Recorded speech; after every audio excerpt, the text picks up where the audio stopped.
সব সখীরে পার করিতে নেব না। স্বপনদার সম্বন্ধে বলতে গেলে অনেক অনেক অনেক সময় এবং অনেক ঘন্টা এবং দিন লেগে যাবে। একটা কথাই বলতে পারি যে স্বপনদা নিজে একজন সুপারস্টার। কারণ আমি যখন ফিল্ম ক্যারিয়ার শুরু করেছিলাম, শ্বেতপাথরের থাল আমার প্রথম ছবি ছিল।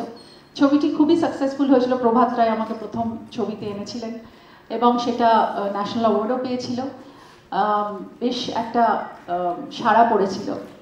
কিন্তু স্বপনদা আমাকে অদ্ভুতভাবে সেখান থেকে বেছে নিয়েছিলেন তার প্রত্যেকটা কমার্শিয়াল ছবিতে হিরোইন হবার জন্য, এবং সেটা আমার কাছে একটা ভীষণ বড় পাওয়া।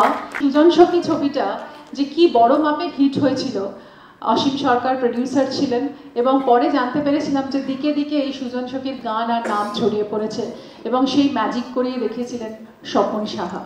আজকে সেই ছবির অ্যাক্টর আমাদের মধ্যে নেই, প্রডিউসারও নেই, কিন্তু আমরা সারা জীবন ওই ছবিটা মনে করব। কারণ আমি এখনো যখন স্টেজে প্রোগ্রাম করতে যাই, ফার্স্ট মাটির গান আমি গাই, সব সখীরে পার করিতে নেব না, তোমার বেলায় নেব সখী, ও সখী তোমার বেলায় নেব সখী, তোমার কানের সোনা।